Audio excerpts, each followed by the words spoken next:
안녕하세요. 포유환율연구소입니다.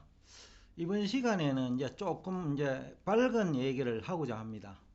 지난 11월 한 10일경부터 이제 포유환율연구소가 미국 증시 조정이 필요하다라는 얘기를 하면서 그 조정을 주도하는 집단은 투자은행들일 것이다. 그리고 뭐 당연히 헤지펀드들도 여기에 참여를 했겠죠. 그런데 이제 한 달 됐네요.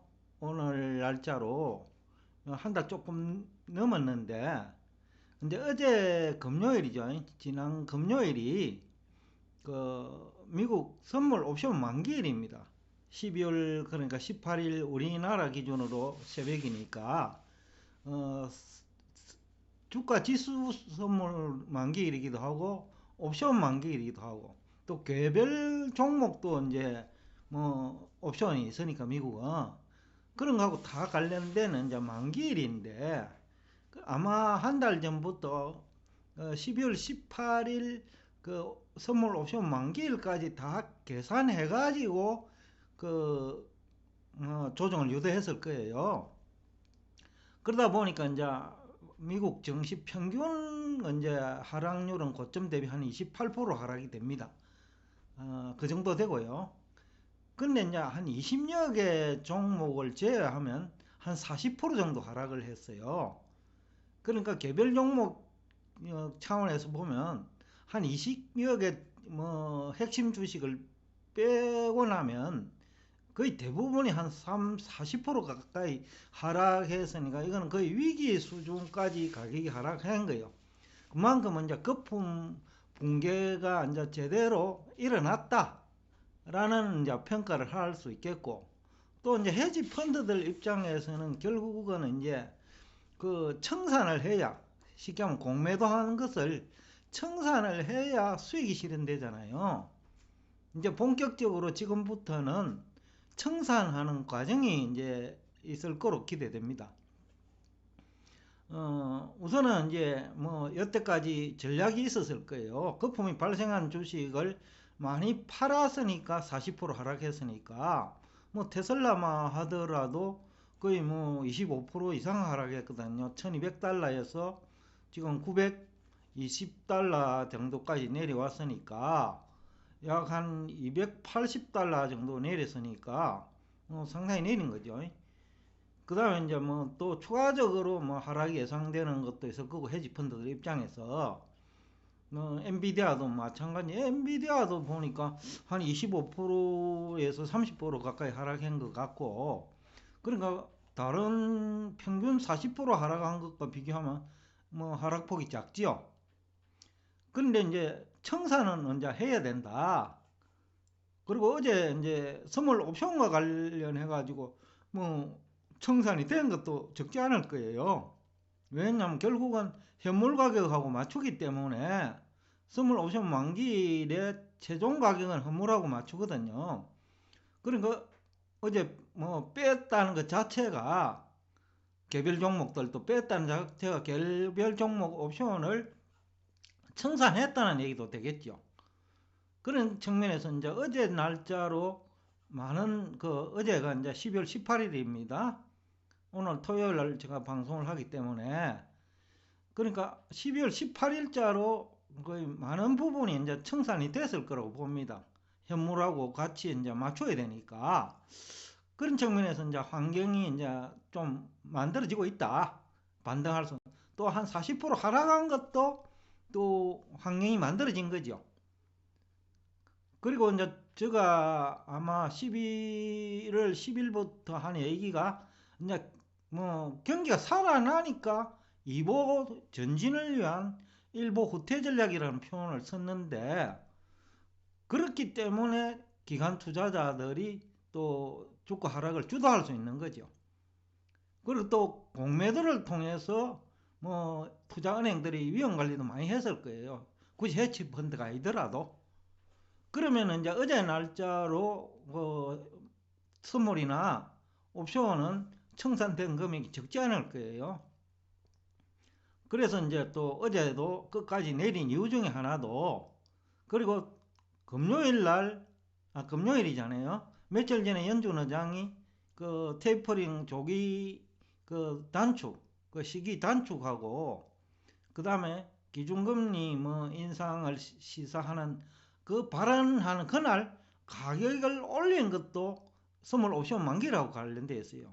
특히 지수 같은 경우에 옵션은 수익률이 뭐 100배까지는 올 수 있거든요. 뭐 그것을 노리고 올려가지고 풋 옵션 가격을 형편없이 이제 종이 조각처럼 만들어 놓고 그래가지고 이제 또 풋 옵션을 매수하고 그래가 만기일 날 수익을 실현했을 거고 또 그 이전에는 그 풋을 매수를 했을 거예요. 그 지난번에 연준 의장이 발표하는 그날까지는 그 이전 일이라고 봐야죠. 그때까지는 풋을 매수를 했을 거고 그래갖고 내린 다음에 청산을 했을 거란 말입니다. 그 하루 전에는 그래서 수익을 올리고 그 다음에 그동안에는 이제 콜 옵션 그 상품이 또 휴지 조각이 돼 있었겠죠. 그 휴지가 된 것을 이제 연준 의장 발표일 날 올려가지고 또 수익 실현하고 그래가지고 푹 가격 종이 조각을 만들어가고 어제 만기를 맞이한 거 아니냐 라는 생각을 할 수가 있죠.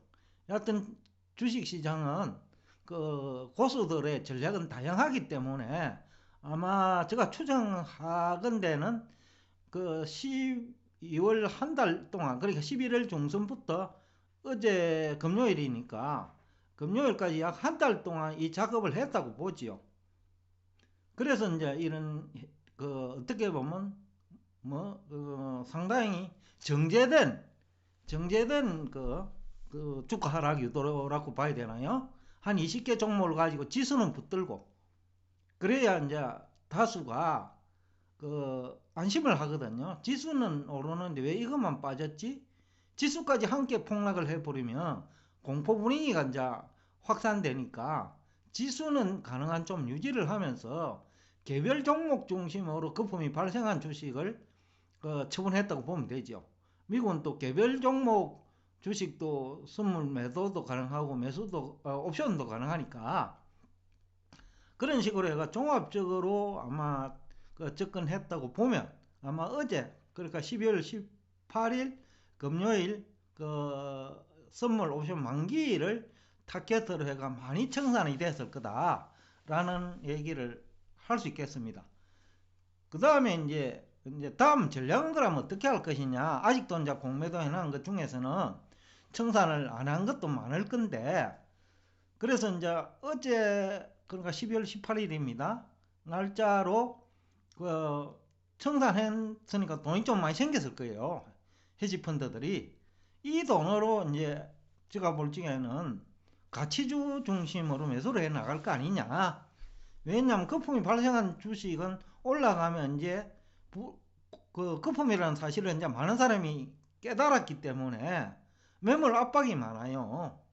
그러면 헤지펀드 입장에서는 그 많은 금액을 감당해내기 어렵거든요. 그리고 여태까지 별로 시장에서 그게 없었던 시세 분출이 없었던 가치주, 은행주라든지 또 지금 들어가도 안전한 주식들, 또 내년에 금리 인상이나 경기가 회복되면서 그 기업 이익이 수반되는 그러니까 영업 실적이 수반되는 그런 주식 중심으로 그 헤지펀드들이 그 장을 만들어 나갈 거 아니냐라는 이제 전략을 우리가 한번 예상은 해볼 수 있겠습니다. 제가 만약에 헤지펀드라면 그렇게 하겠다는 거죠. 왜냐하면 11월 10일에 제가 이것을 예상하고 있었으니까 그러면 전략을 가지고 있을 거 아닙니까? 그러면 포유 환율 연구소 입장에서 그 주가 하락을 미리 예상하고 있었기 때문에 그것도 기관 투자자들 내지는 헤지펀드들이 주가 하락을 주도했기 때문에 어제 날짜에 초점을 맞췄을 거예요. 선물 옵션 만기일에. 그러면 이제 많은 부분이 청산되고 돈도 많이 확보했다고 봅니다. 그러면 그 돈으로 이제 가치주, 은행주, 또 가치주, 은행주도 동반 하락했거든요. 그러니까 이제 포트폴리오 재편하기에 참 좋지요. 가치 하락을 유도했기 때문에. 그러니까 이제 뭐 낮은 가격 수준에서 가치주를 매수하면 향후 한 뭐 6개월 정도는 또 그 시세 차익을 얻을 수 있는, 수익률을 제고할 수 있는 그런 장이 이제 만들어질 수 있다라는 생각을 해볼 수 있습니다. 그러나 하루에 다 청산하지는 않을 거예요. 왜냐하면 그 하루에 다 청산하면 지금까지 그 공매도를 한 헤지펀드들이 오히려 당하거든요. 그러니까 이제 그것도 순서를 정해놨을 거예요. 거품이 많이 발생한 상태에서 내년에 영업실적을 기대하기 어려운 주식들은 천천히 할 거고, 그 다음에 가치주 중심으로는 오히려 매수를 해가면서 그쪽은 그 돈으로 또 공매도를 다시 할 수 있겠죠. 못 올라가도록. 그러면 가치주 상승을 유도하니까 주가 상승하면서 또 여유가 있고 돈이요.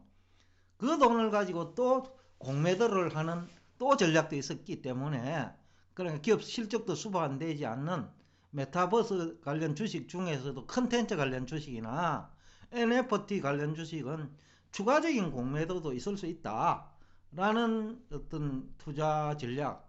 그래서 미국에는 전략가라는 직업이 있다고 했잖아요.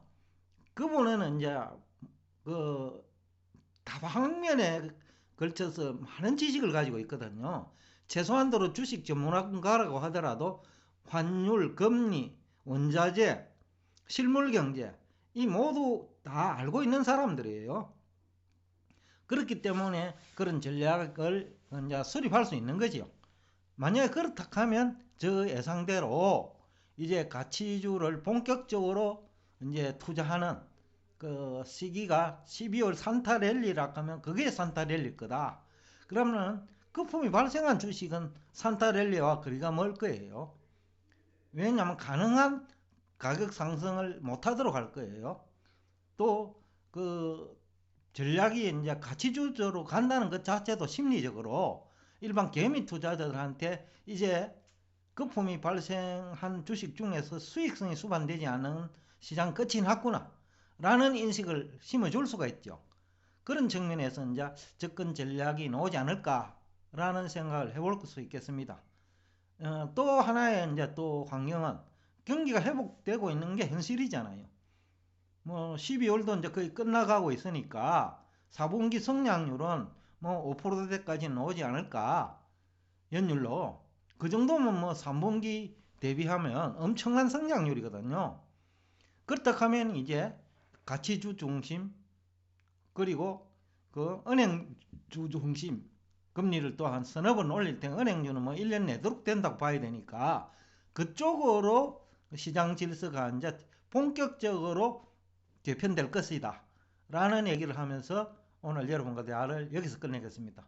오늘도 끝까지 경청해 주셔서 대단히 감사합니다.